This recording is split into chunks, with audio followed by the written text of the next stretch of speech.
Everyone, welcome back to my channel. और शुरू करते हैं आज की वीडियो।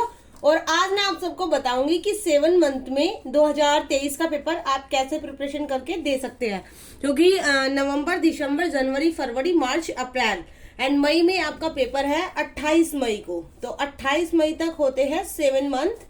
और 2-4 दिन जो आगे पीछे ये वाले बचे हुए हैं 28 अक्टूबर तक के, ये वाले बस। तो इनको तो छोड़ दीजिए क्योंकि ये सब फेस्टिवल में चले जाने वाले हैं। तो आप मान लीजिए 1 नवंबर से आप अपनी प्रिपरेशन को स्टार्ट करते हैं। तो आपको क्या करना होगा, प्रीलिम्स क्वालिफाई करने के लिए साथ में थोड़ी बहुत आपकी मेंस की प्रिपरेशन भी पहले से हो जाएगी, जिसको आप प्री के बाद कंटिन्यू कर सकते हो। यहाँ पे आप क्या करना, नवंबर एंड दिसंबर इन 2 मंथ में आपको करना है GS1 एंड GS4। अब इससे मतलब क्या है, क्योंकि अगर आप यहाँ पे 2-3 को लगाओगे तो एग्जाम टाइम पे इतना प्रेशर हो जाता है कि तब फिर आप GS4 को नहीं कर पाओगे, क्योंकि GS4 हमारे एग्जाम में नहीं आता है प्रीलिम्स वाले में। तो उसमें फिर क्या टेंशन होगी कि अब हम इसको क्यों कर रहे हैं। इसलिए इसको अभी करना है, 2 मंथ में ही कंप्लीट करके रखना है। तो GS2 और 4 को आप इसमें कर सकते हो। उसके बाद बात आएगी जनवरी एंड फरवरी। जनवरी एंड फरवरी में आप GS2 को एंड 3 को कंप्लीट करेंगे। आई नो कि बहुत कम टाइम है, कंप्लीट इतनी जल्दी नहीं हो पाता है, बट आपको स्पेशल प्री फोकस करना है। यानी जो ज्यादा पार्ट बचेगा उसको आप बाद में कंटिन्यू करेंगे, क्योंकि 7 महीने में आप प्रिपरेशन कर रहे हैं। उसके बाद अब मैं उनमें नहीं हूं कि मैं आप लोगों को बोल दूं कि हाँ 4 महीने में आप पूरा झंडा गाड़ दोगे, तो ऐसा नहीं होता है। लेकिन एक ओवरऑल ऐसा हो जाएगा कि आप एग्जाम हॉल में बैठने लायक हो जाओगे। और आई होप कि आप एग्जाम प्रीलिम्स का क्रैक भी कर लो। अब यहाँ पे बात आती है, ये हो गया। अब फरवरी से फरवरी, मार्च, अप्रैल एंड मई, क्योंकि मई का महीना तो आप छोड़ ही दो, मई में तो फिर वो रिवीजन ही होता है। तो ये जो 3 महीने बचे, इसमें आप GS1, GS2 और GS3 इनके वे पार्ट करेंगे जो यूपीएससी के प्रीलिम्स के सिलेबस में है। अब आप लोग बोलोगे ऐसा दीदी ने कैसे बोल दिया, GS1 के सारे पार्ट प्रीलिम्स में नहीं आते हैं, जैसे कि सामाजिक समस्याएं वाला खंड।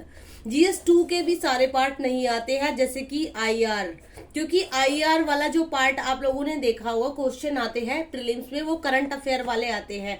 बैकग्राउंड का आपका कोई भी समझौता वगैरह नहीं आएगा। उसके बाद बात आता है सामाजिक न्याय, ये भी यहाँ पे नहीं आएगा।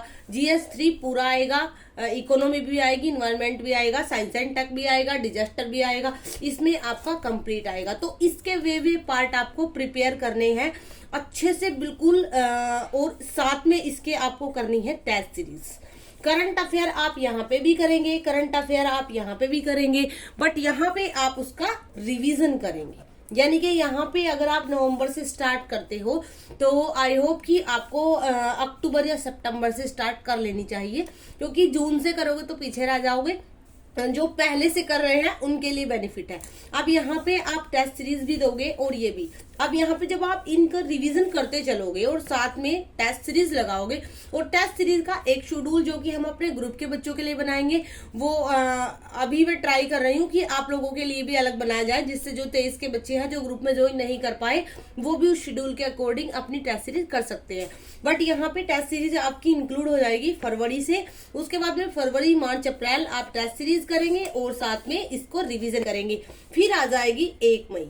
1 मई से कुछ भी नहीं करना है, current affair revision and test series का एनालाइज रिवीजन, जो आप साथ के साथ करोगे शेड्यूल में। शेड्यूल मतलब जैसे कि आपने एक टेस्ट सीरीज लगा ली, तो नेक्स्ट टेस्ट सीरीज आपकी मान लो 5 तारीख को है, तो इस 1 से 5 के बीच में जो 4 दिन होते हैं उसमें आप उसका एनालाइज करोगे।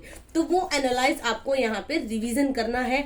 करंट अफेयर यहाँ पे रिवीजन करने हैं, और इनके जो शॉर्ट नोट्स होंगे आपके पास 4-4, 5-5 पेज के, उनका रिवीजन करना है। एंड देन 28 मई को आप एलिजिबल हो जाते हो एग्जाम में बैठने के लिए। अब ये आप पे डिपेंड करता है कि आपकी कैपेसिटी इतना सब करने की है या नहीं। अगर आप डेली कंटिन्यू बिना गिव अप किए, बिना स्किप किए एक भी दिन स्टडी कर सकते हो, तो मैं आपको गारंटी देती हूँ कि सिलेबस कंप्लीट हो जाता है। मैंने खुद ने किया था। बट आपको स्ट्रेटजिक तरीके से चलना है। जैसे आपको पता होना चाहिए कि यूपीएससी प्रीलिम्स में किस किस सेगमेंट से कितने कैसे, जैसे होता है ना कि आपने देख लिया अरे मॉडर्न हिस्ट्री से क्वेश्चन हर साल 20 पूछे गए हैं, जरूरी नहीं है इस बार भी 20 ही पूछे जाए। जैसे कराते हैं ना बहुत सारे टीचर्स वगैरह की मतलब सेगमेंट एनालिटिकल करा देते हैं कि अच्छा इस सेगमेंट से इतने ज्यादा पूछे जा रहे हैं, इससे इतने, तो बच्चे क्या करते हैं 3 ले लेते हैं, जैसे मॉडर्न हिस्ट्री ले लिया, पॉलिटी ले लिया, इकोनॉमी, उन्हीं को कर जाते हैं, बाकी सबको छोड़ जाते हैं। पता चले उस साल 25 क्वेश्चन इन्वायरमेंट से ही आ रहे हैं, तो क्या करोगे? पता चले साइंस एंड टेक के ही 21 क्वेश्चन हो गए, तो वो यूपीएससी है, उसको इतना हल्के में मत लो। तो यहाँ पे आपको जो जरूरत है देखने की वो ये कि अगर मॉडर्न हिस्ट्री के बौद्धिज्म से क्वेश्चन आ रहा है तो वो किस टाइप का आ रहा है, फिर उसी टाइप के सारे क्वेश्चन आपको प्रिपेयर कर लेने हैं। फॉर एग्जाम्पल धोलावीरा साइट को जब विश्व धरोहर स्थल में शामिल किया गया तो उसके बाद में उसका क्वेश्चन आया था, तो आप मान लीजिए कि पूरे साल जितने भी स्थल होते हैं वो आपको प्रिपेयर करने हैं। तो ऐसे ही आपको अपनी यूपीएससी की प्रिपरेशन को करना है। आपको देखना है कि यूपीएससी जो एग्जाम बनाती है हमारा सीएससी वाला, वो किस किस तरह से बनाती है, यानी कि वो किस किस पार्ट से किस टाइप के क्वेश्चन चूज करती है। बस बाकी किस सेगमेंट से 21 आ रहे हैं, किससे 25, इससे कुछ नहीं होता है। एक साल मॉडर्न हिस्ट्री से 25 क्वेश्चन पूछे जा सकते हैं और एक साल मॉडर्न हिस्ट्री से एक भी क्वेश्चन नहीं पूछा जा सकता। तो इस फितूर में बिल्कुल भी मत रहना कि आप 1-2 सेगमेंट ऐसा कर जाओगे जिससे ज्यादा पूछे जाते हैं और आप कंप्लीट कर लोगे। तो now thanks for watching, keep supporting, keep loving and now bye.